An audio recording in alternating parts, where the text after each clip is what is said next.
والعاقبة للمتقين ولا عدوان إلا على الظالمين والصلاة والسلام على أشرف الأنبياء والمرسلين نبينا محمد وعلى آله وصحبه ومن اقتدى بهديه واستنى بسنته إلى يوم الدين. أما بعد، فقد قال الله سبحانه وتعالى: أعوذ بالله من الشيطان الرجيم من همزه ونفخه ونفسه بسم الله الرحمن الرحيم الذي خلق الموت والحياة ليبلوكم أيكم أحسن عملا وهو العزيز الغفور.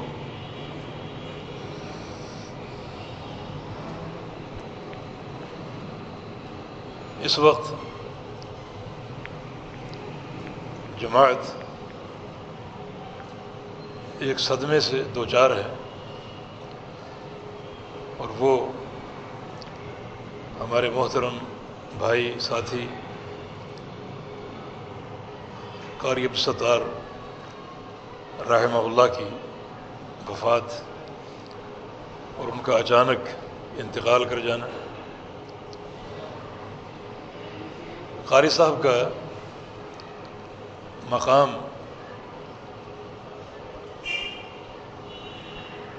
ایسا تھا کہ ان کی تعزیت پوری جماعت سے کرنی چاہیے.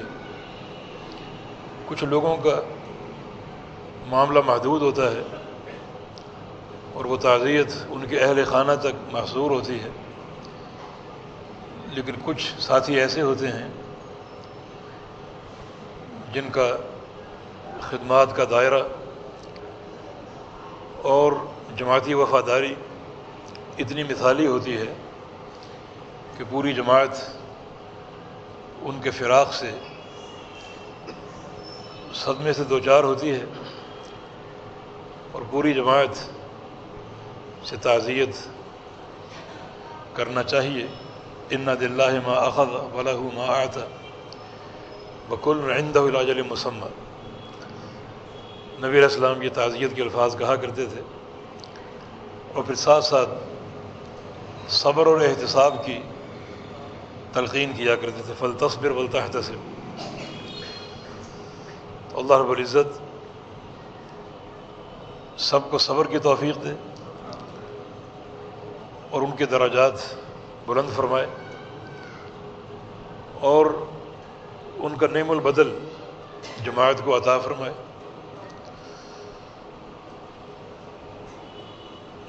ایک بڑی متحرک اور فعال زندگی گزاری، اور کم از کم ایک نیکی ایسی ہے جو ان کے لیے بہت بڑے صدقہ جاریہ کا ذریعہ بنتی رہے گی، اور وہ یہ ہے کہ میرے علم کے مطابق ہماری بیشتر مساجد کی تعمیر کے حوالے سے ان کا نمایاں کردار رہا ہے. کسی نہ کسی حوالے سے سرپرستی اور تعاون قائم رہا ہے، اور مساجد سے بڑا کوئی صدقہ جاریہ نہیں. مسجد جب بن جاتی ہے تو جو اس کے معاونین ہوتے ہیں، مساہمین ہوتے ہیں، سرپرستی کرنے والے، انہیں اس کا اجر ملتا رہتا ہے. نمازیں قائم ہوتی ہیں، جمعے کے خطبات ہوتے ہیں، دروس ہوتے ہیں، بچوں کی تعلیم کا سلسلہ ہوتا ہے. تو یہ ایک ایک حرف صدقہ جاریہ ہوتا ہے. پھر مختلف موسم جیسے رمضان کا مہینہ، رمضان کی عبادتیں، قیام اللیل کا اہتمام، تو یہ ایک ایک نیکی صدقہ جاریہ کے طور پہ پہنچتی رہتی ہے. تو اس نمایاں کردار کے ذکر کی میں نے اس لیے ضرورت سمجھی کہ یہ وصف ہمارے اندر بھی ہونا چاہیے، اور جو جماعتی خدمت ہے اور جماعتی احیاء کی کوشش ہے، یہ بڑی قابل قدر ہوتی ہے۔ جماعت سے منسلک رہنا پوری وفاداری کے ساتھ، یہ بہت بڑی سعادت ہے۔ جبکہ ٹوٹ کے الگ ہو جانا، یہ ایک ایسی شقاوت ہے جو سراسر محرومی کا ذریعہ بنتا ہے۔ اور قاری صاحب رحمہ اللہ، ہم شاہ صاحب رحمہ اللہ کے وقت سے دیکھ رہے ہیں، اس حوالے سے ان کے دست راست کے طور پہ کام کرتے تھے۔ اللہ تعالیٰ ان کی مغفرت فرمائے۔ اور ہم ساتھیوں کو بھی اس فعال طرز حیات کو اپنانے کی توفیق دے۔ یہ بات سب نے سنی ہوگی کہ ان کی وفات اچانک ہی ہو گئی۔ یہ اللہ کا امر ہے، اور کسی انسان کو اس کی موت کے وقت سے آگاہ نہیں کیا گیا۔ موت کی یہ سب سے تلخ حقیقت یہ اچانک آتی۔ اگر موت کا وقت معلوم ہو تو پھر بندہ گناہ کرتا رہے اور موت سے قبل توبہ کر لے، لیکن اس کا وقت کسی کو معلوم نہیں ہے۔ موت کے حوالے سے 3 حقیقتیں ہیں۔ ایک یہ ہے کہ یہ سب پر آنی، کوئی بچنے والا نہیں ہے۔ الا ان موت محمد لدلیل علی ان احدا لیس للہ غالب۔ اکرم الخلائق محمد الرسول اللہ صلی اللہ علیہ وسلم، ان کا وفات پا جانا اس بات کی دلیل ہے کہ اس زمین پر کوئی ہمیشہ رہنے والا نہیں ہے، سب پر موت آئے۔ الموت کأس کل ناس شاربوها والقبر باب کل ناس داخلوها۔ موت ایک جام ہے جسے سب نے پینا ہے، اور قبر ایک دروازہ ہے جس سے سب نے داخل ہونا ہے۔ وَإِذَا حَمَلْتَ إِلَى الْقُبُورِ جَنَازَةً فَاعْلَمْ بِأَنَّكَ بَعْدَهَا مَحْمُولٌ۔ جب تو اپنے کندھے پہ جنازہ اٹھا کر جائے قبرستان کی طرف، تو یہ سوچ کر جایا کرو کہ اس کے بعد تمہاری باری، تم اٹھائے جاؤ گے اور وہاں لے جائے جاؤ گے، کیونکہ یہ موت و حیات کا نظام تو چل رہا ہے۔ تو یہ سب پر آنی، یہ بڑی تلخ حقیقت، اور آنی بھی اچانک ہے، یہ بھی بڑی تلخ حقیقت، بالکل اچانک۔ جو اللہ نے وقت لکھا ہے وہ اللہ کا راز ہے،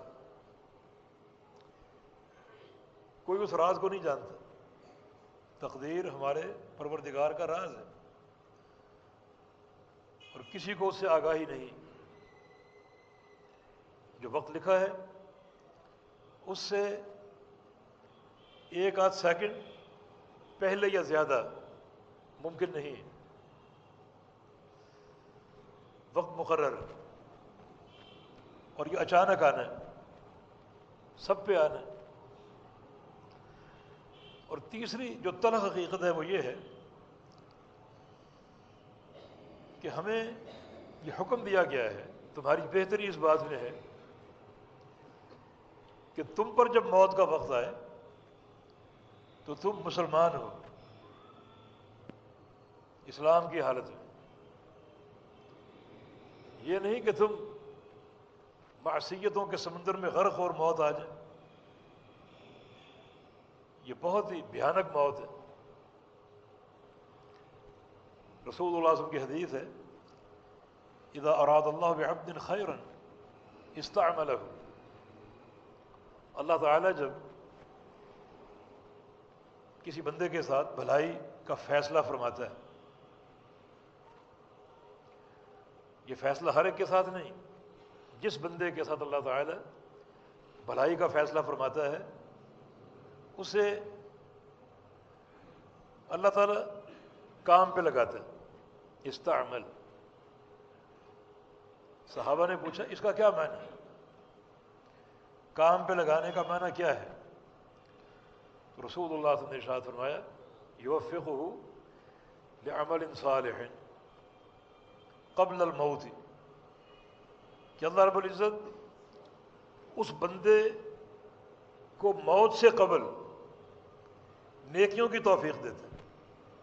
جو اس کی موت کا وقت مقرر ہے، جو اللہ کے علم میں کل آ سکتی ہے، سال بعد آ سکتی ہے، تو اللہ رب العزت اسے نیکیوں کی توفیق دیتے ہیں، نیک راستے، نیک اعمال کے راستے کھول دیتے ہیں اور اس کو توفیق بھی دیتے ہیں، اور وہ نیک عمل شروع کر دیتا ہے، اور پھر وہ نیکیاں کرتے کرتے اس دنیا کو داغ مفارقت دے جاتا ہے اور اپنے پروردگار سے جا ملتا ہے۔ بڑی پیاری موت ہے جو عین اللہ تعالیٰ کی اطاعتوں میں آئی اور نیک اعمال کے دوران آئی۔ تو اس کا معنی یہ ہے کہ جس بندے کی موت گناہوں کے ساتھ آئے،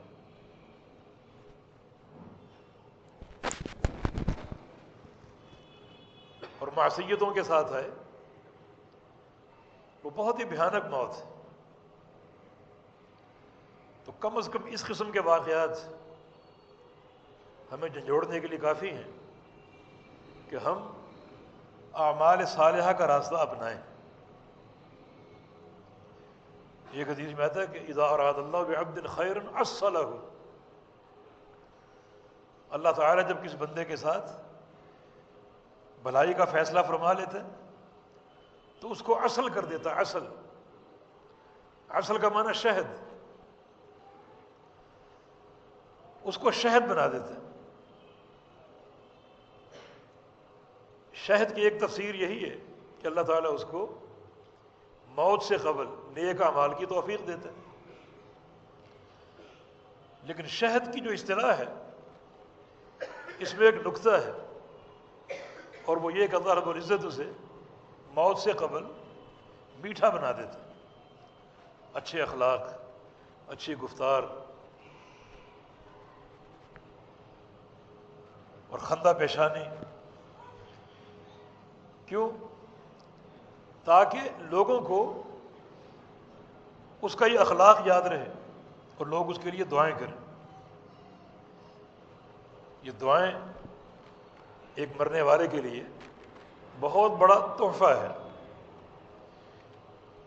یہ اہل ایمان کی طرف سے گواہی، شہادت ہے۔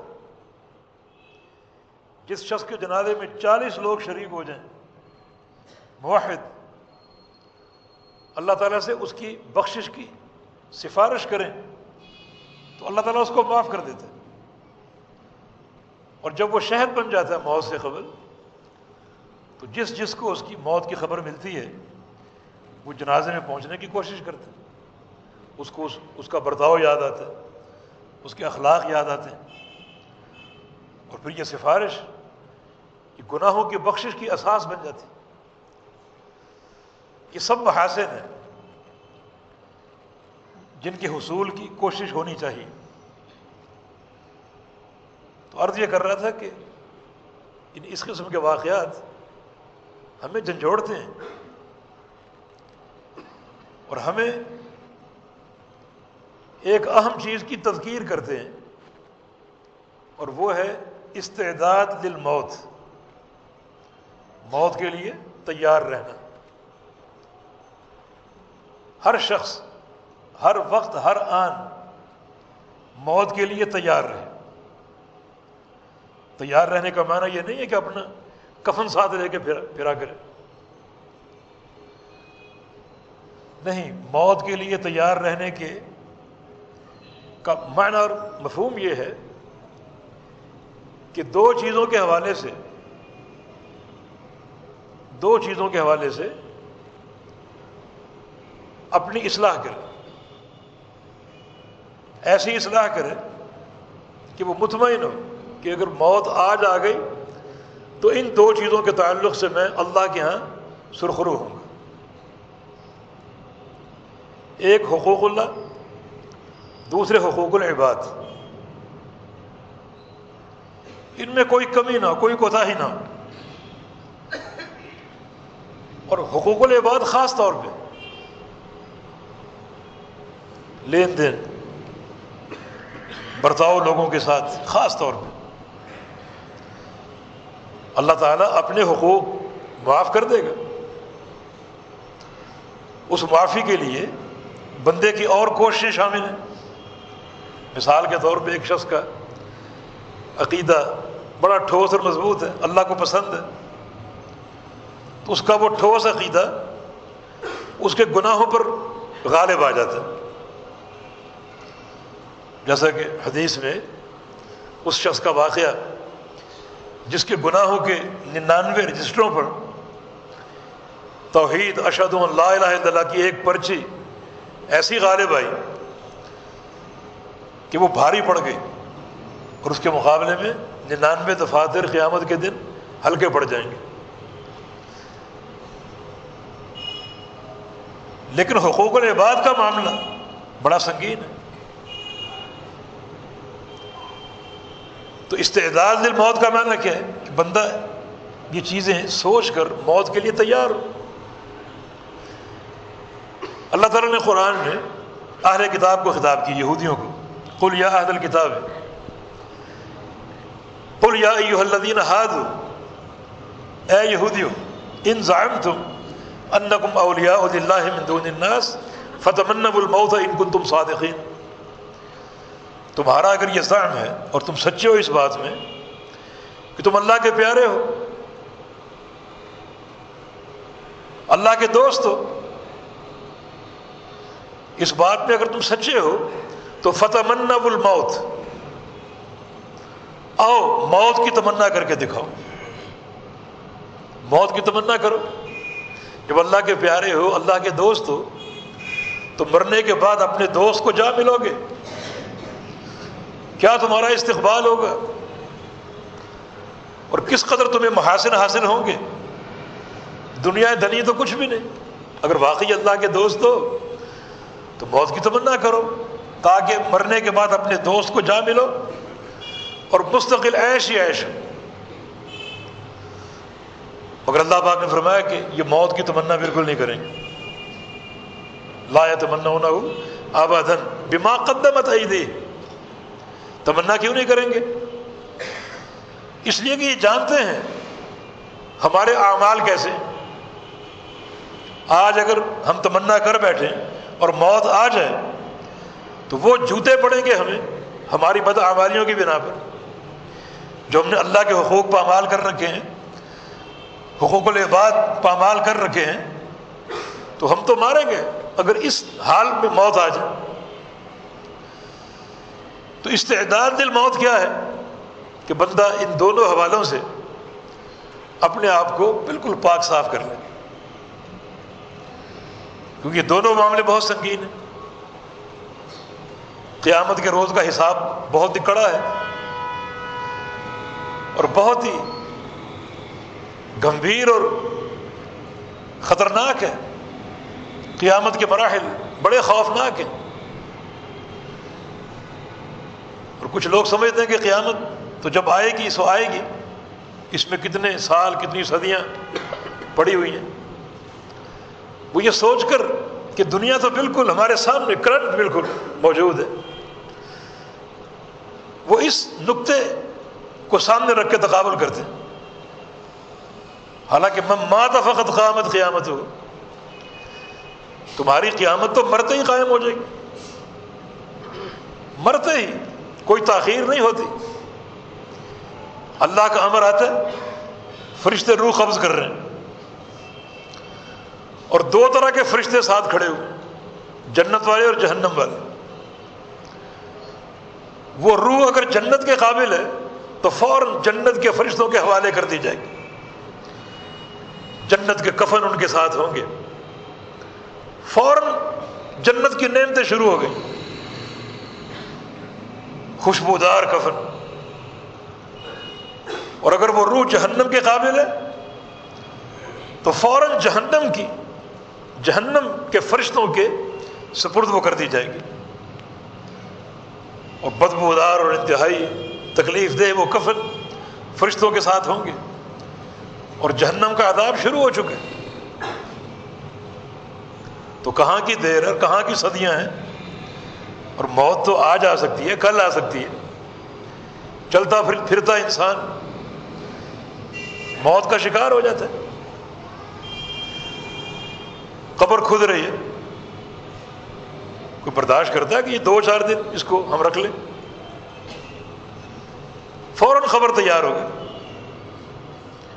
رپورٹ اس کی چیک ہو رہی ہے، قبر میں ابھی جسم اس کا داخل ہوا ہے، نادى مناد من السماء ان قد صدق عبدي فافرشوا له من الجنة والبسوه من الجنة وافتحوا له بابا من الجنة۔ آسمان سے ندا آتی ہے، یہ بندہ نیک اور صالح ہے، اس کو جنت کا لباس پہنا دو اور جنت کا بستر اس کے نیچے بچھا دو، اور جنت کے دروازے قبر میں کھول دو، جنت کی خوشبوئیں اور لطیف اور ٹھنڈی ہوائیں اس کو معطر کرتی رہیں، اور اس کی قبر کو تا حد نگاہ کشادہ کر دو۔ کہاں کی تاخیر ہے؟ القبر اما روضۃ من ریاض الجنہ، اب جنت اس کے لیے، قبر اس کے لیے جنت کا باغیچہ بن چکی۔ اور کچھ لوگ ایسے کہ جسم ان کا قبر میں لگا اور آسمان سے ندا آ گئی، قد کذب عبدی، یہ بندہ جھوٹا ہے، عقیدے کا جھوٹا، منہج کا، سیاست کا، خلق کا، عمل کا، اس کے کردار اچھے نہیں تھے۔ فافرشوا له من النار، اس کو جہنم کا بستر مہیا کر دو، ڈال دو اس کے نیچے، اور جہنم کا لباس، جہنم کی کھڑکی اس کی قبر میں کھول دو، یہ ہوائیں گرم اسے جھلساتی رہیں، اور قبر کو اتنا تنگ کر دو کہ پسلیاں یوں داخل ہو جائیں دوسرے میں۔ اور یہ کیفیت کوئی 2-4 دن کی نہیں ہے۔ وَمِن وَرَائِهِمْ بَرْزَخٌ إِلَىٰ يَوْمِ يُبْعَثُونَ، تمہارے پیچھے جو عالم برزخ ہے یہ قیامت تک قائم رہے گا، قیامت تک۔ تو کتنا تکلیف دہ معاملہ۔ تو استعداد للموت یہ ہے کہ ہم سب اپنے آپ کو جانتے ہیں، اپنے ظاہر کو، اپنے باطن کو اچھی طرح ہمیں معلوم ہے، ہم ہر وقت توبہ اور استغفار کریں۔ وَإِنِّي لَغَفَّارٌ لِمَن تَابَ وَآمَنَ وَعَمِلَ صَالِحًا ثُمَّ اهْتَدَىٰ، جو شخص اپنے آپ کو چیک کرے، اگر کوتاہیاں ہیں، کوئی خرابیاں ہیں، کوئی بد عملی ہے تو اس سے توبہ کریں۔ یہ مت سوچے کہ میں بخشش کے قابل نہیں، یا ابن آدم لو بلغت ذنوبك عنان السماء ثم استغفرتني لأغفرن لك على ما كان منك ولا أبالي، آدم کے بیٹے تیرے گناہ اگر آسمانوں کو چھونے لگے پھر تو مجھ سے استغفار کر لے تو میں تیرے سارے گناہ معاف کر دوں۔ یعنی زمین سے لے کر آسمان تک گناہ ہی گناہ ہے، یہ بندہ بخشش کے قابل ہے یا نہیں؟ اللہ تعالیٰ کا وعدہ ہے معاف کر دو گے۔ تو پورے یقین اور وثوق کے ساتھ جو توبہ اور استغفار کی شرائط ہیں انہیں سامنے رکھتا ہوا گناہوں کو چھوڑ دے۔ یعنی توبہ کا تعلق زمانہ ماضی سے، گناہوں کو چھوڑ دے۔ توبہ کا تعلق زمانہ حال سے ہے، گناہوں پر نادم ہو جائے۔ اور توبہ کا تعلق زمانہ مستقبل سے ہے کہ آئندہ وہ گناہ نہ کرنے کا عزم کر لے۔ 3 شرائط، ایک شرط باعتبار ماضی، دوسری باعتبار حال، اور تیسری باعتبار مستقبل۔ باعتبار ماضی گزشتہ جو روش ہے، جو گناہ ہیں ان کو چھوڑ دے۔ باعتبار حال نادم ہو، شرمندہ اور پشیمان ہو، اور باعتبار مستقبل آئندہ وہ گناہ نہ کرنے کا عزم کر لے۔ ایسے بندے کے گناہ اگر آسمان کو چھونے لگے تو ایک ہی بار کی سچی توبہ سے سب معاف ہو جائیں. یہ پہلا مرحلہ. پھر وآمن وعمل صالحا، ایمان اور عمل صالح، پر نیک اعمال شروع کر دیں سچے عقیدے کے ساتھ، ایمان باللہ کے ساتھ، اور جو بھی ایمان باللہ کے تقاضے ہیں ان سب کو ملحوظ رکھتے ہوئے نیک اعمال شروع کر دیں. اور وہ نیک اعمال 2-4 دن کے لیے نہ ہو، ثم اہتدی، اور پھر اس راستے پر چلتا رہے، قائم رہے. فرمایا کہ ایسے بندوں کو میں انی لغفار غفار ہوں، غفار، خوب بخشنے والا، بلکہ خوب خوب بخشنے والا. یہ گناہوں کی بخشش کے کئی صیغے آتے ہیں قرآن میں. غافر بھی ہے، غافر، غافر کا معنی بخشنے والا، غفور بھی ہے بہت بخشنے والا، اور غفار بھی ہے بہت بہت بہت بخشنے والا، انتہائی مبالغہ. تو دیکھیں یہاں مواقع موجود ہیں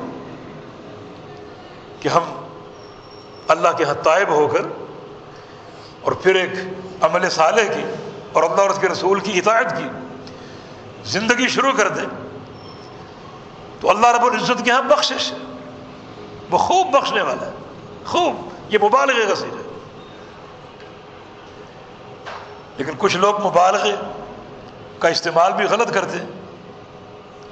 وہ ایک پوسٹر ہم اکثر پڑھتے رہتے ہیں کہ اللہ بندے سے یہ فرما رہا ہے، میری طرف آ کر تو دیکھ، اپنی عنایت کی حد نہ کر دوں تو کہنا، توبہ کر کے تو دیکھ، بخشش کی انتہا نہ کر دوں تو کہنا. سب بکواس ہے. جب کوئی شخص یہ کہے کہ اللہ فرماتا ہے تو اس کو پھر قرآن پیش کرنا چاہیے. اللہ قرآن میں فرماتا ہے، کسی صوفی کے الہام سے نہیں فرماتا، کسی کے کش سے نہیں فرماتا. اور پھر یہ سارے مفاہیم باطل ہیں. یعنی بخشش کی انتہا نہ کر دو. اس کی بخشش کی انتہا ہے کوئی حد ہے اس کی بخشش کی، اس کی عنایت کی کوئی حد ہے. یہ تو اس عنایت کو اور بخشش کے دائرے کو محدود کرنے کے مترادف. یہ باتیں ہی غلط ہیں. نہیں، اللہ تعالیٰ خوب بخشتا ہے، خوب خوب بخشتا ہے، بہت بخشنے والا. بلکہ اس کی بخشش کے صیغوں میں سے ایک صیغہ تواب بھی، کہ وہ تواب ہے. تواب میں کیا حسن ہے. تواب کے 2 معنی. ایک، گناہ کرنے والے کو توبہ کی توفیق دے، یہ تواب. گناہ میں کر رہا ہوں اور توفیق وہ دے رہا ہے. دوسرا، جب وہ توبہ کرتا ہے تو اس توبہ کو قبول کرنے والا، تواب، توبہ کی توفیق دینے والا اور توبہ کرنے والے کی توبہ کو قبول کرنے والا.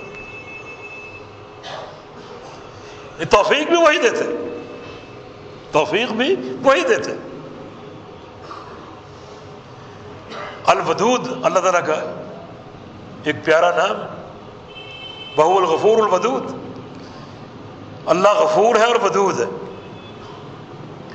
سورہ بروج میں یہ دونوں صفات اکٹھی استعمال ہیں کہ اللہ وہو الغفور الودود، غفور اور ودود ہے. یہاں کیا پیغام ہے؟ بخشنے والا، خوب بخشنے والا. اور یہ نہیں کہتا کہ تو مجھ سے توبہ کر لے، جیسے لوگ کہتے ہیں کوئی جرم ہو گیا، قصور ہو گیا، معافی مانگ رہا ہوں. اگلا جواب دیتا ہے کہ ٹھیک ہے تم معافی مانگ رہے ہو، تمہیں معاف کرتا ہوں، مگر اپنی شکل مجھ سے گم کر دو، مجھے آئندہ دکھائی نہ دینا. یہ بندوں کی معافی. کوئی کہتا ہے پاؤں پکڑ کے معافی مانگو، کوئی کہتا ہے پوری دنیا کے سامنے معافی مانگو. اس کی معافی اور توبہ میں کیا محاسن.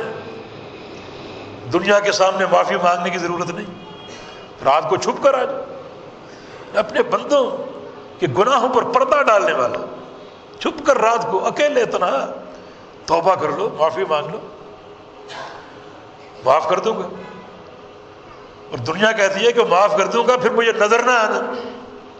اللہ فرماتا ہے کہ وَهُوَ الْغَفُورُ الْوَدُودُ، میں بخشتا ہوں، اور جس بندے نے توبہ کی اس کو بخشنے کے بعد اس سے پیار کرتا ہوں، غفور بھی ہوں ودود بھی ہوں، معاف کرتا ہوں اور معاف کر کے اس سے محبت کرتا ہوں۔ حدیث میں آتا ہے نا کہ اللہ تعالیٰ کو سب سے زیادہ خوشی کب ہوتی؟ جب کوئی بندہ توبہ کرے۔ اللہ افرح بتوبۃ عبدہ، افرح اسم تفضیل کا صیغہ، سب سے زیادہ اللہ کو خوشی کب ہوتی؟ جب بندہ توبہ کرتا۔ تو کیا محبت کا انداز! تو ایک انسان اگر اپنے پروردگار کی طرف رجوع کر لے اور پھر عمل صالح شروع کر دے، نیکی کی زندگی اپنا لے، جن گناہوں سے توبہ کی ہے ان پر واقعی نادم ہو، پشیماں ہو، اور ان کو عملاً چھوڑ دے، اور مستقل اللہ تعالیٰ کی اطاعت کی زندگی شروع کر دے، تو اللہ تعالیٰ ایسے بندوں کو خوب بخشنے والا اور خوب ان سے محبت کرنے والا، خوب ان سے محبت کرنے والا، پھر عمل صالح کی زندگی شروع کر دے۔ اور حقیقت ہے کہ اللہ تعالیٰ نے جو حیات و موت کی خبر دی ہمیں، تو اس زندگی کے سارے معاملے کو ایک امتحان کے طور پہ ذکر کیا، لِيَبْلُوَكُمْ أَيُّكُمْ أَحْسَنُ عَمَلًا، الَّذِي خَلَقَ الْمَوْتَ وَالْحَيَاةَ لِيَبْلُوَكُمْ أَيُّكُمْ أَحْسَنُ عَمَلًا، کہ اللہ تعالیٰ نے یہ حیات و موت کا نظام بنایا ہے تاکہ تمہیں اس دنیا کی زندگی میں آزمائے کہ کون احسن عمل لے کر آتا، احسن عمل۔ بس یہ زندگی کی جو شب و روز ہیں یہ میرے اور آپ کے امتحان کے طور پر ہیں کہ احسن عمل کے ساتھ کون آتا ہے۔ جو احسن عمل کرنے میں کامیاب ہو گیا وہ اس امتحان میں کامیاب ہو گیا، اور جو احسن عمل کے امتحان میں ناکام ہو گیا وہ دنیا کی زندگی کے امتحان میں صفر، ناکام۔ احسن عمل، اور احسن عمل کیا ہے؟ کوئی بہت لمبی تقریر کی ضرورت نہیں ہے، میں سمجھتا ہوں کہ احسن عمل جو انسان کی زندگی کے ساتھ پھیلا ہوا ہے، انسان کی زندگی میں دن آتا ہے، رات آتی، دن رات کے 24 گھنٹے آتے، یہ پوری زندگی ہے نا۔ احسن عمل کیا ہے؟ بس اس پوری زندگی پر، زندگی کے شب و روز پر، ہر لحظہ پر، ہر لمحہ پر اللہ تعالیٰ کے پیغمبر کی سنت کو نافذ کر دے، یہ احسن عمل۔ احسن کے تعلق سے امتحان کی کامیابی کی بنیاد یہی ہے۔ جو بھی انسان کی حالت ہے، انسان کی حالت کیا ہے؟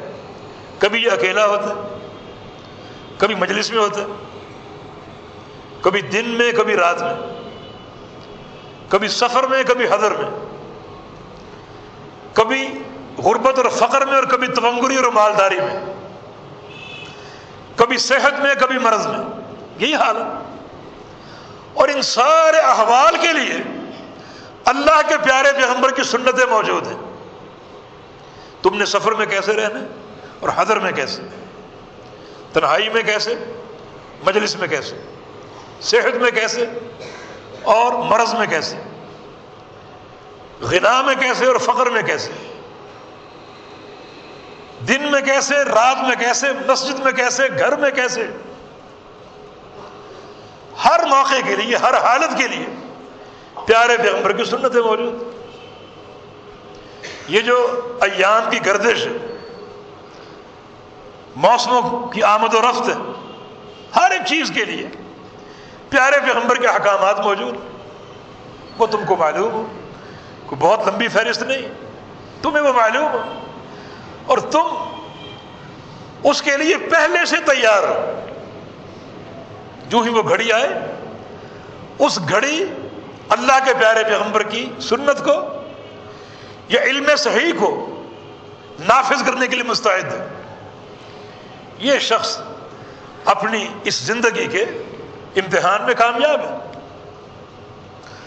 جیسے یہ محرم کا مہینہ چل رہا ہے، تمہیں علم ہو یہ مہینہ کیسے گزارنا،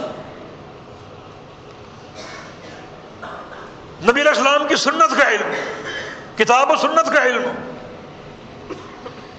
اس مہینے کے کیا خصائص ہیں تمہیں علم ہو، بہت لمبے جوڑے خصائص نہیں، اس مہینے کی 10 تاریخ، اس میں روزہ رکھنا نبی علیہ السلام کی سنت بھی ہے، آپ کی تلقین بھی۔ روزہ اتنا اہم ہے کہ رمضان کے روزوں کی فرضیت سے پہلے محرم کی 10 تاریخ کا روزہ فرض تھا، یوم عاشور کا۔ یوم عاشور کسی واقعے کا نام نہیں ہے، عاشور عشر سے ہے، عشر کا معنی 10، ہر مہینے کی 10 تاریخ کو عربی میں عاشور کہا جا سکتا ہے، یہ محرم کا عاشور ہے۔ پیارے پیغمبر کا معمول، آپ کی سنت کیا ہے؟ آپ 10 تاریخ کو روزہ رکھا کرتے ہیں۔ بس جب مدینہ آپ آئے، آپ نے یہودیوں کو دیکھا روزہ رکھتے ہوئے، پوچھا کہ ما ھذا یوم الذی تصومون، یہ کیا روزہ ہے؟ انہوں نے کہا کہ ھذا الیوم الذی نجی اللہ فیہ موسیٰ وقومہ، اور ایک روایت میں اغرق فرعون، کہ یہ وہ دن ہے اللہ نے آج کے دن موسیٰ علیہ السلام کو ایک طاغوت فرعون کے چنگل سے آزادی دی تھی۔ فصامہ موسیٰ شکرا، موسیٰ علیہ السلام نے روزہ رکھا اللہ کا شکر ادا کرنے کے لیے، تو ہم بھی رکھتے ہیں۔ رسول اللہ صلی اللہ علیہ وسلم نے ارشاد فرمایا نحن احق بالصوم نحن احق بموسیٰ، یہ روزہ ہمیں زیادہ بنتا ہے، ہم زیادہ موسیٰ علیہ السلام کے قریب ہیں، زیادہ حقدار ہیں، یہودی نہیں، حالانکہ یہ قوم موسیٰ اپنے آپ کو کہتے ہیں، مگر یہ تعلق قومیت کی بنا پر نہیں ہوتا، یہ تعلق دین کی بنا پر ہوتا ہے، اور دینداری کے اعتبار سے ہمارا موسیٰ سے تعلق ہے، یہ تعلق توحید کی اساس پر۔ یہ یہودی عیسائی، ان کا کیا تعلق انبیاء سے؟ قاتل اللہ الیہود والنصارى اتخذوا قبور انبیائہم مساجد، اللہ ان پر لعنتیں برسائے، ان قوموں کو برباد کر دے، انہوں نے نبیوں کی قبروں کو سجدہ گاہ بنا لیا۔ یہ موسیٰ علیہ السلام کی تعلیم ہے، ان کی تعلیم کے خلاف ہے۔ ان کا کیا تعلق موسیٰ علیہ السلام سے؟ توحید کے ناطے ہمارا تعلق، ہمارا ان سے قرب ہے، ہم بھی روزہ رکھیں، مگر پریشانی کی بات یہ ہے کہ اگر ہم بھی رکھیں، یہودی بھی رکھتے ہیں، تو یہ ان کی مشابہت ہوگی، اور یہود اتنی مبغوض قوم ہے کہ ان سے قطعاً کسی معاملے میں ان کی مشابہت جائز نہیں۔ من تشبہ بقوم فہو منہم، جو کسی قوم کا تشبہ اختیار کرے گا وہ انہی میں سے۔ اب کیا کریں، یہ بھی رکھتے ہیں ہم بھی رکھیں تو یہ تشبہ ہوگا، اور یہ مبغوض اور خبیث قوم تشبہ کے لائق نہیں۔ پھر کیا کیا جائے؟ رسول اللہ صلی اللہ علیہ وسلم نے ارشاد فرمایا ہم 2 روزے رکھیں گے تاکہ ان کی مخالفت لازم آ جائے۔ 2 روزے، 9 یا 10 کا، یا 10 یا 11 کا، احادیث موجود ہے۔ یہ شرعی حیثیت ہے، یہ شرعی حیثیت ہے۔ بندہ ہر موقع کے لیے شریعت کا علم رکھتا ہو، اور جب وہ موقع آ جائے اسے منتبہ کر دے۔ یہ پیغمبر علیہ السلام کی سنت کے تقاضے کیا ہیں وہ منتبہ کر دے بس۔ باقی 10 محرم کو ایک واقعہ پیش آیا تھا، افسوسناک واقعہ، ہمارے پیغمبر کے اہل بیت اس دن شہید کیے گئے، افسوسناک واقعہ ہے۔ اب 10 محرم کا دن کیسے گزارا جائے؟ کچھ لوگ بڑے جذباتی، ان کے جذبات بظاہر ان کی فکر میں شریعت کی طرف مائل ہوتے ہیں، مگر اس میں غلو آ جاتا ہے۔ آج دیکھیں ان کی شلواریں ٹخنے سے اوپر ہوں گی، اتنی اوپر ہوں گی کہ آدھی پنڈلی سے بھی اوپر۔ ایسے کچھ افراد آپ کو نظر آئیں گے۔ غلو ہے نا، یہ ناجائز ہے۔ نبی علیہ السلام نے آدھی پنڈلی سے نیچے کی گنجائش بیان کی ہے، اوپر کی نہیں۔ نیچے اگر کرنا چاہو کر سکتے ہو، لیکن ٹخنے ننگے رہنے چاہیے، اور اگر ٹخنے بھی ڈھانپ لیے تو وہ تم کو لے کر جہنم میں جائے گی. اللہ تعالیٰ کلام نہیں کرے گا، قیامت کے دن پاک نہیں کرے گا، دردناک عذاب میں جھونک دے گا اگر ٹخنے سے نیچے ہوگا. ان کا لباس اتنا اوپر کہ آدھی پنڈلی سے بھی اوپر. یہ کچھ جذباتی لوگ ہر جگہ اکا دکا نظر آتے ہیں. اسی قسم کے لوگوں سے پوچھا جائے کہ شادی کب کرو گے، بڑے فخر سے 10 محرم کو کرو. کہ ہمارے اس جواب سے سامنے والا آشش کر رہے گا کہ بڑا یہ شریعت کا قدردان اور اہل تشیع کی مخالفت کرنے والا 10 محرم کو کرو. میرے خیال میں یہ زیادتی. اس دن کو آپ گزاریں اپنے روزمرہ معمول کے مطابق. واقعہ تو ہوا ہے نا، واقعہ تو ہوا ہے. اور یقیناً یہ دن آتا ہے تو دل ایک صدمے سے دوچار ہوتا ہے. حسین رضی اللہ عنہ ان کی شہادت، پھر بہت سے اہل بیت کی شہادت، بچے بھی خواتین بھی، واقعہ تو ہوا ہے. رسول اللہ صلی اللہ علیہ وسلم حسن حسین کو سونگا کرتے، پیار کیا کرتے. ہما ریحانتان من الجنہ، یہ میری جنت کے 2 پھول ہیں. صدمہ تو ہونا چاہیے. لیکن ایک شخص سال کے 360 دن چھوڑ کر آج کے دن کا تعین کرے اپنی خوشی اور شادی کا، میرے خیال میں شریعت اس کی تائید نہیں کرے گی. وہ کہے کہ میں مخالفت کرتا ہوں ان کی، یہ ماتم کرتے ہیں، میں خوشی کا اظہار کرتا ہوں. اگر یہ ماتم کرتے ہیں، آپ ان کی مخالفت کرتے ہیں، تو ایک دنیا میں ایک گروہ اور موجود ہے نواسب کا. نواسب وہ آج کے دن خاص طور پہ چراغاں کرتے ہیں، خوشیاں مناتے ہیں. اگر آپ شیعوں کے تشبہ سے بچنے کے لیے آج کے دن خوشی منائیں گے تو پھر یہ تشبہ ہوگا نواسب کے ساتھ. وہ بھی خوشی مناتے ہیں. پھر نامعمول سے زیادہ غم ہو، نامعمول سے ہٹ کر خوشی ہو. جو ایک عام معمول ہے اس معمول کے مطابق یہ دن گزارا. تو ہر چیز، ہر مناسبت کے تعلق سے ایک شرعی علم ہمارے پاس ہونا چاہیے. پیغمبر علیہ السلام کی سنت کی تنفیذ ہر موقع کے لیے، ہر وقت کے لیے، ہر حالت کے لیے ہمیں معلوم ہو اور اس کی تنفیذ. جو شخص اس نقطے کو سمجھنے میں کامیاب ہو گیا اس کی حیات یقیناً حیات سعیدہ اور حیات طیبہ ہے. اور جو شخص اس نقطے سے محروم ہے وہ احسن عمل یہ حیات طیبہ کے نقطے سے دور ہے. پیارے پیغمبر محمد رسول صلی اللہ علیہ وسلم ہر خطبے میں بتایا کرتے تھے کہ احسن کیا ہے. اما بعد فإن احسن الحدیث کتاب اللہ واحسن الہدی ہدی محمد صلی اللہ علیہ وسلم. احسن بات، احسن کلام اللہ کا کلام ہے، اور احسن عمل، احسن طریقہ محمد الرسول اللہ صلی اللہ علیہ وسلم کا طریقہ ہے. بس کتاب و سنت تمہارا اوڑھنا بچھونا بن جائے، یہ احسن، بس یہ احسن کلام. اور پھر طریقہ عمل محمد رسول اللہ صلی اللہ علیہ وسلم کا، یہ سب سے احسن طریقہ ہے. بس یہ شعور ہو اور یہ فہم ہو تمہارے پاس تو یہ احسن ہے. اور جو بندہ یہ فہم رکھتا ہو اور اس فہم کے مطابق ہر حالت اور ہر موقع کے لیے اللہ کے پیغمبر کی سنت کی تنفیذ کر دے تو اس کی پوری زندگی حیات طیبہ سے عبارت ہے. اور پھر یہ عمل صالح کا سلسلہ زندگی بھر قائم رہے. پیارے پیغمبر سے پوچھا گیا کہ سب سے بہترین انسان کون ہے، تو رسول اللہ صلی اللہ علیہ وسلم نے ارشاد فرمایا تھا من طال عمرہ وحسن عملہ، جس کی عمر لمبی ہو اور عمل نیک ہو. لمبی عمر کے ساتھ ساتھ نیک عمل ہو، عمل صالح ہو.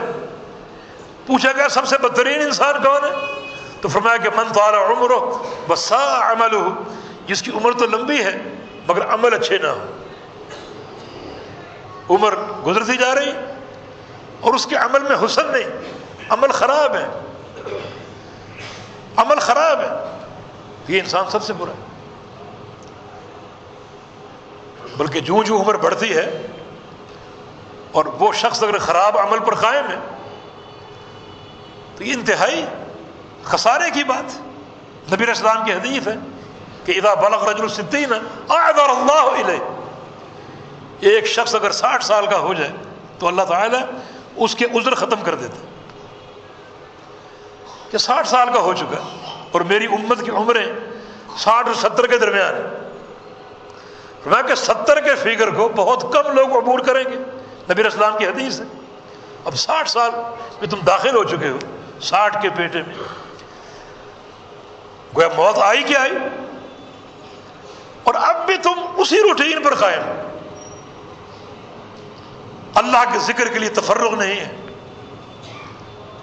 وہی دنیا کے لیے پسینے بہانا، اور اس میں قدر واجب سے بڑھ کر انہماک، اللہ تعالیٰ عذر ختم کر دے گا۔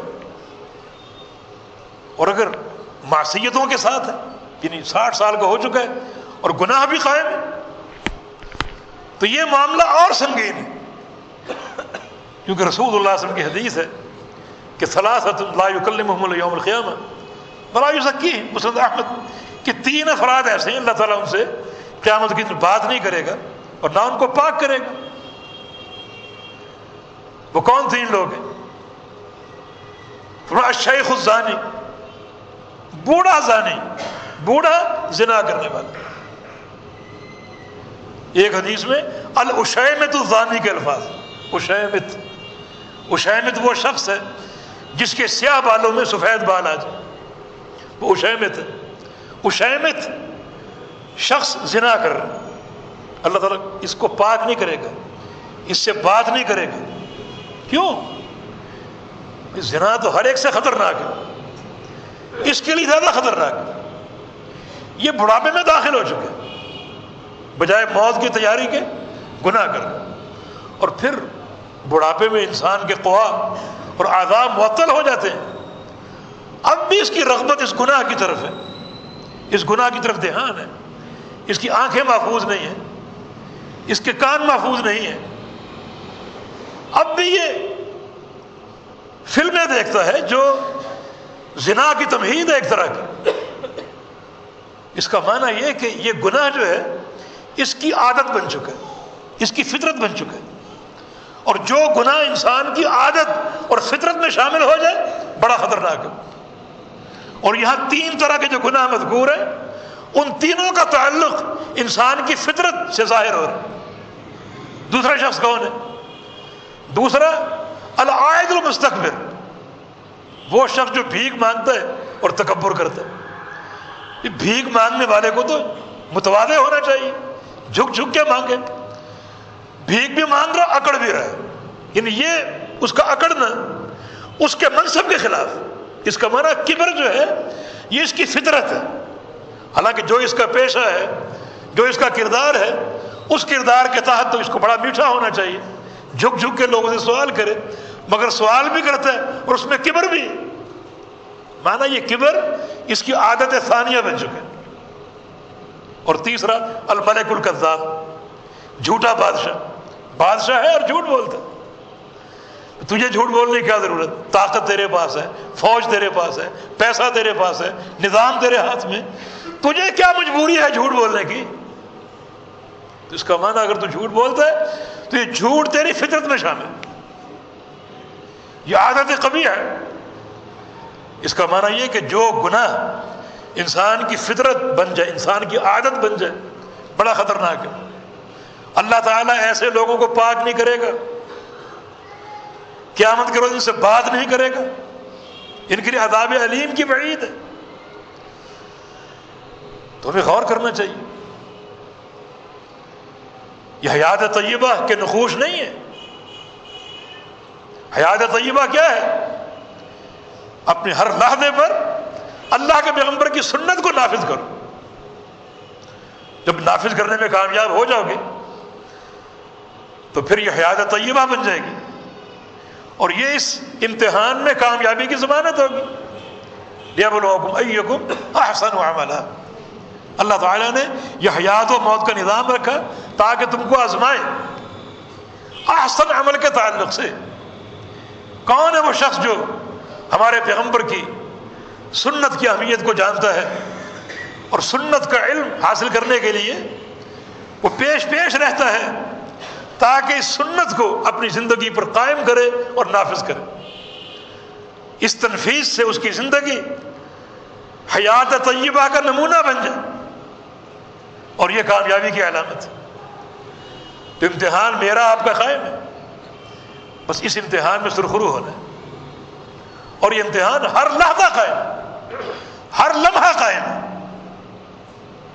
دن میں 5 اوقات نمازوں کے اذان شروع ہوئی، آپ کا امتحان شروع ہو گیا۔ اب کیا کرتے ہو؟ آپ چیک ہو رہے ہیں، چیک کیے جا رہے ہیں، کیا کرتے ہو؟ اگر پورے شوق و ذوق سے سنت کے مطابق نماز قائم کرنے کی حرص ہے تو یہ بڑی عظیم نیکی، اور اگر نہیں، کوئی پرواہ نہیں، جماعت کھڑی ہے، اذانیں ہو رہی ہیں، دکان پر کاروبار ہو رہا ہے، اس دورانیے میں جو کما رہے ہو حرام ہے، نرم و گرم بستر پر سویا ہوئے، جماعتیں کھڑی، یہ شخص تو قبر میں داخل ہوگا، دبوچ لیا جائے گا۔ اس کا عذاب کیا ہے؟ ایک فرشتہ اس پر مقرر ہوگا جس کے ہاتھ میں ایک بھاری پتھر ہوگا، اس پتھر کو اس کے سر پہ بار بار مارے گا اور کچلے گا، کچلا جائے گا، پتھر پھر دوبارہ اس کے ہاتھ میں آ جائے گا اور سر جڑ جائے گا، پھر دوبارہ مارے گا، پھر پتھر اس کے ہاتھ میں آ گیا، سر پھر جڑ گیا، پھر تیسری بار مارے گا، اور یوں قیامت تک مارتا رہے گا۔ جبریل امین نے فرمایا یہ منظر اللہ کے پیغمبر کو دکھایا گیا، یہ منظر دکھایا گیا، خواب کا واقعہ، صحیح بخاری کی حدیث ہے، خواب کا واقعہ، سمرہ بن جندب کی حدیث۔ پیارے پیغمبر نے پوچھا اس کا قصور کیا ہے؟ فرمایا کہ 2 قصور ہیں، رفض القرآن وینام عن الصراط المکتوبہ، اس نے قرآن یاد کر کے بھلا دیا۔ دوسرا گناہ یہ ہے کہ یہ نماز ہو رہی ہے اور سو رہا، نماز ہو رہی ہے، یعنی اگر سویا ہوا انسان اس سزا کا مستحق ہے، جو جاگ رہا وہ کتنا مستحق ہوگا اگر نماز نہیں پڑھ رہا۔ لا تفریض علیکم فی النوم، حدیث میں آتا ہے کہ اگر تم سوئے ہوئے ہو تو یعنی سو گئے تو سونے کی حالت میں تم مرفوع القلم ہو، اگر کوئی کام نہیں کر سکے، نیکی نہیں کر سکے تو یہ قابل معافی، لیکن ایک انسان روزانہ سو رہا ہے تو اس کے لیے تفریض نہیں ہے۔ اگر کبھی جانا ہو آپ نے تو کتنی تندہی سے آپ انتظام کر کے سوتے ہیں، الارم لگا دیا، دوست کو مطلع کر دیا مجھے اٹھا دینا، اور پھر اٹھتے ہو۔ تو نماز تو روزانہ آنے والی چیز ہے، اگر سوئے رہے تو اب یہ سونا قابل معافی نہیں، قبر میں پکڑ لیے جاؤ، یعنی قبر کے عذاب کے ساتھ یہ اضافی عذاب ہے، اس سر کو کچلا جائے گا اور پاش پاش کیا جائے گا۔ تو یہ امتحان ہر وقت اور بار بار ہے۔ آپ گھر میں چلے گئے تو یہ نہیں کہ آپ امتحان سے مستثنا ہو گئے، اب گھر میں جو چاہو کرو، نہیں، گھر میں بھی ایک ایک لحظہ امتحان کا۔ کیا تعلق ہے آپ کا اپنی بیوی سے؟ کیا آپ کی اخلاقیات ہیں؟ کیا برتاؤ ہے آپ کی اپنی اولاد سے؟ کوئی ظلم کا پہلو تو نہیں، تعدی کا پہلو تو نہیں؟ اور اس معاملے میں بہت سے لوگ صفر ہو جاتے ہیں، عبادات میں پیش ہے، لیکن گھر میں اپنے خالق اور مالک کے امتحان میں ناکام ہو جاتے ہیں۔ بد سلوکی، برا رویہ، انصاف کے تقاضوں کو پامال کر دینا۔ یہ نہیں کہ گھر کے لمحات آپ امتحان سے مستثنا ہیں، بلکہ گھر میں تو ایک انسان خلوت میں آ جاتا ہے، اب جو چاہے کرتا پھرے، معصیتوں کا ارتکاب کرے۔ نہیں، امتحان ہر وقت موجود ہے، ہر وقت موجود موجود ہے۔ اور جو لوگ لوگوں کے سامنے اچھے روپ دھار لیتے ہیں اور خلوت میں چن چن کر گناہ کرتے ہیں، نبی اسلام کا فرمان ہے کہ تمہارا اچھے روپ دھار لینا، بڑی بڑی نیکیاں لوگوں کے سامنے کر لینا، قیامت کے دن آؤ گے اور یہ اعمال تمہارے تہامہ پہاڑوں کے برابر ہوں گے، اور اللہ تعالیٰ ان کو ذرے بنا کر بکھیر دے گا۔ یہ کون لوگ ہیں؟ جو لوگوں کے سامنے پارسا بنتے تھے اور چن چن کر نیکیاں کرتے تھے، مگر جب خلوت میں جاتے ہیں تو گناہ کرتے ہیں۔ معصیت ہر حال میں نقصان دہ ہے، یعنی یہ خلوت کا گناہ، اور یہ نہیں کہ لوگوں کے سامنے گناہ کرو وہ بھی نقصان دہ۔ نبی اسلام کی حدیث ہے کہ کل امتی معافن الا المجاہرین، میری پوری امت بخشش کے مستحق ہے سوائے مجاہرین کے۔ مجاہرین جہر سے ہے، جہر کا معنی کھلے عام گناہ کرنے والے، اور مجاہر کی ایک تفسیر یہ بھی ہے گناہ کیا تو چھپ کر، اب لوگوں کو بتا رہے چھپ کر گناہ کیا ہے، اللہ نے پردہ ڈال دیا، صبح خود ہی اللہ کے پردے کو فاش کرتا ہے اور لوگوں کو بتا رہے ایک گناہ تم نے کیا ہے، کسی نے دیکھا نہیں، تمہارے باپ نے نہیں دیکھا، تمہارے دوستوں نے نہیں دیکھا، اب بتا رہے جی رات ہم نے یہ کر دیا اور وہ کر دیا، ہم نے فلاں محفل موسیقی دیکھی اور فلاں مجلس اٹینڈ کی، بتا رہے ساری امت بخشش کی مستحق ہے، یہ نہیں جو اللہ کے ستر کو جو ہے وہ فاش کرتا ہے، اس پردے کو جو ہے وہ تار تار کرتا ہے۔ تو گناہ دیکھو ہر حال کا نقصان دہ ہے، چھپ کر کرے وہ بھی نقصان دہ ہے، کھلے عام کرے وہ بھی نقصان دہ ہے، اس کا اپنا نقصان، اس کا اپنا نقصان۔ کوئی وقت ایسا ہے کہ آپ کی زندگی اس امتحان سے مبرہ ہو؟ آپ سفر میں گئے تو یہ نہیں کہ سفر میں آپ مطلق العنان بن جائیں، شریعت نے سفر کی حدود بیان کی ہیں، حضر کی حدود بیان کی ہیں، ان ہر موقع پر شریعت کا امتحان موجود ہے۔ جاگتے ہو تو امتحان ہے، سوتے ہو تو امتحان ہے۔ دو طرح کے انسان سوتے ہیں، دو طرح کے، ایک وہ ہے جس کے ہاتھ میں ٹی وی کا ریموٹ ہے، ایک چینل دوسرا چینل، بستر پہ لیٹا ہوا ہے، بدلتے بدلتے دیکھتے دیکھتے اس کو نیند آ گئی۔ یہ کیا سمجھتا ہے کہ میں سو گیا ہوں، امتحان سے مبرہ ہو گیا؟ نہیں، تیری نیند معصیت کی اساس پر، اللہ تعالیٰ کی نافرمانی کی اساس پر ہے۔ ایک شخص اپنی نیند کو جانتا ہے اور شرعی حدود کو جانتا ہے، اس کی پہلی کوشش کہ باوضو ہو کر بستر پہ آؤ۔ نبی اسلام کی احادیث محدثین نے باب قائم کی ہیں، ثواب من بات طاہر اللہ فراشی، باوضو ہو کر بستر پہ آتا ہے، اس کے کپڑے کے نیچے ایک فرشتہ رات گزارتا ہے اور رات بھر اس کو دعائیں دیتا ہے۔ اور ایک حدیث میں آتا ہے کہ جو وضو کر کے بستر پہ آئے اور پھر رات کو جب بھی وہ کروٹ بدلے، اس کی آنکھ کھلی، ما سأل اللہ من خیر دنیا والآخرہ الا اعطاہ، کروٹ بدلتے ہوئے اللہ تعالیٰ سے جو خیر مانگے، دنیا کی مانگے آخرت کی مانگے، اللہ عطا فرما دے گا۔ اسے معلوم ہے اس غافل شخص کی طرح نہیں، ٹی وی سامنے، ریموٹ ہاتھ میں، بس سن رہے، میوزک سن رہے، اور اسی دوران وہ نیند کی وادی میں پہنچ جائے۔ کتنی خطرناک نیند ہے۔ ایک یہ شخص ہے جس کو اپنی نیند کے تعلق سے شرعی احکام کا علم ہے، باوضو ہو کر آگے دائیں کروٹ، رخسار کے نیچے ہاتھ رکھ کے دائیں کروٹ لیٹ گئے، اذکار پڑھ رہے، آیت الکرسی پڑھتا ہے، سورہ بقرہ کی آخری 2 آیتیں پڑھتا ہے، سورہ اخلاص اور معوذتین پڑھتا ہے 3 بار، پورے جسم پر ہاتھ پھیرتا ہے، اللہ کا ذکر کرتے ہوئے سو رہا، سو گیا۔ نبی اسلام کی ایک ہی حدیث جو اواخر سورہ بقرہ، 2 سورہ بقرہ کی 2 آخری آیتیں رات کو سونے سے قبل پڑھ لے کفاتا ہو، یہ 2 آیتیں رات بھر سے کفایت کر جائیں گے، پوری رات سوتا رہے، خراٹے مارتا رہے۔ پر فجر کے وقت اٹھ جائے، اس کے رات کے پورے عمل کے لیے 2 آیتیں کافی۔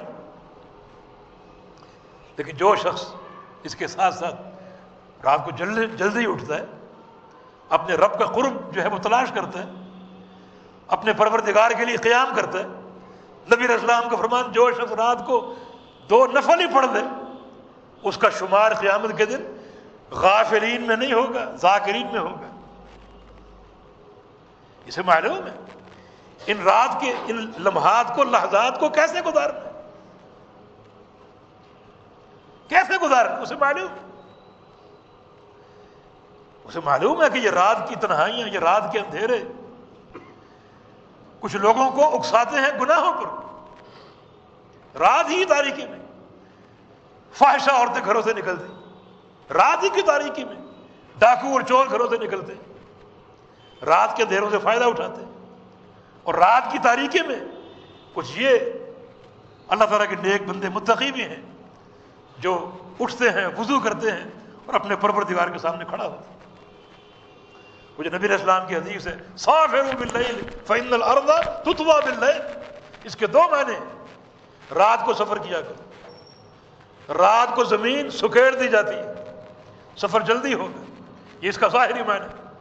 اور یہ مجرب بات ہے، اکثر ہم اندرونی سن جاتے ہیں، جاتے ہوئے دن ہوتا ہے، آتے ہوئے رات ہوتی ہے، دن کو جو ٹائم لگتا ہے وہ زیادہ ہوتا ہے، رات کو جلدی سفر طے ہو جاتا ہے۔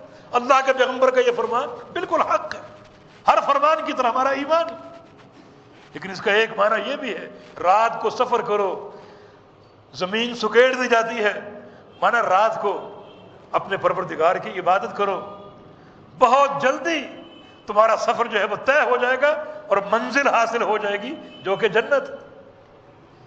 انہیں معلوم راتوں پر کس طرح اللہ کے پیارے پیغمبر کی سنت کو منطبق کرنا، پیارے پیغمبر کا طریقہ کیا تھا۔ تو سونے والے یہ 2 طرح کے لوگ ہیں، ایک شخص سو رہا ہے معصیتوں کی بنیاد پر، اس کی یہ رات کیسی، سوتے سوتے موت آ گئی، کیا اس کا انجام ہوگا۔ ایک شخص سو رہا ہے اللہ کے پیغمبر کی سنت کے تقاضوں کو پورا کرتے ہوئے،